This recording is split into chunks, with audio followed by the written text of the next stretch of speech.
ሶ እግዚአብሔር እንደዚህ አይነት ኢንቴንሽናል ዲዛይኒንግ ብለን በመንጠራ ወይ እግዚአብሔር ዩኒቨርስን ፎርም አድርጓል። ኢንቴንሽናል ዲዛይኒንግ ስንል ጀነራል አድርጎ ባይብል ከነገረን በኋላ ከስፔሻል እያደረገ መሄደው መጀመሪያ እግዚአብሔር ሰማይና ምድርን ፈጠረ ካለ በኋላ ነው እንግዲህ ምድርን ፈጠረ፣ ፀሐይን ፈጠረ፣ ሰውን ፈጠረ፣ እንስሳትን ፈጠረ እያለ ስፔሻላይዝድ እያደረገ ሶ እግዚአብሔር በኢንቴንሽናል ዲዛይኒንግ ወይ ዩኒቨርስን እንደዚህ ፈጥሯል።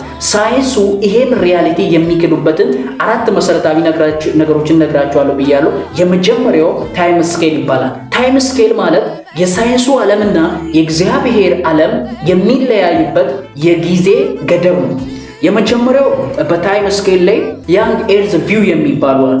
እነዚህ ያንግ ኤርዝ ቪው የሚባሉት ያላቸው አመለካከት እግዚአብሔር ከዘፍጥረት ምዕራፍ 1 ላይ በመታነቡበት ጊዜ ነገሮችን ሁሉ ለመፍጠር 6 ቀን ወስዶበታል እና እሱ ብቻ ሳይሆን ተፈጥሮ ደግሞ እስከ ዛሬ የተፈጠረው ከ6000 እስከ 10000 ያለውን ዓመታት ብለው የሚያምኑ እነዚህ ያንግ ኤርዝ ቪው ይባላሉ።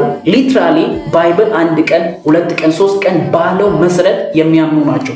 ሁለተኞቹ ደግሞ ዴይ ኤጅ ቲዮሪ የሚባሉ ናቸው። አንዱ ቀን በውስጡ ወደ ሚሊዮን ዓመታትን በውስጡ ሪፕሬዘንት አድርጎ ይዟል ብሎ የሚያስቡ ናቸው። እግዚአብሔር በመጀመሪያ ቀን ብርሃን ፈጠረ፣ ሁለተኛ ቀን ሰማይን ፈጠረ፣ ሶስተኛ ቀን ፕላኔቶችን፣ አራተኛ ቀን እያነ ቀናቶን ስንደረድር እነዚህ ቀናቶች አንድ ቀን በውስጡ ሪፕሬዘንት የሚያደርገን ሚሊዮን ዓመታት ነው። አንድን ቀን ወደ ሚሊዮን ሪፕሬዘንት የሚያደርጉ ያንግ ኤጅ ቲዮሪ ይባላሉ።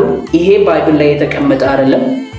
ሌላኛው ደግሞ ፍሬም ወርክ ቪው ይባላል። ፎከስ መደረግ ያለበት በታይም ሌንግዝ ላይ አይደለም። ይሄ አንዱ ቀን ሚሊዮን ቀንን ይተካል የሚለው ሳይሆን ፎከስ ማድረግ ያለብን በጋድ ኢቨንት ላይ በዲቫይን ፕሮግራም ፎከስ ማድረግ ያለብን በ24 ሰዓት ላይ ተፈጠረ። በ24 ሰዓት ላይ የሚባለው ነገር ለነሱ ኮንፊውዥን ውስጥ ስለሚያስገባቸው ይህን ትሪት ከማድረግ አንጻር አንድን ቀን ወደ ሚሊዮን ኢንተርፕሬት የሚያደርጉ ናቸው።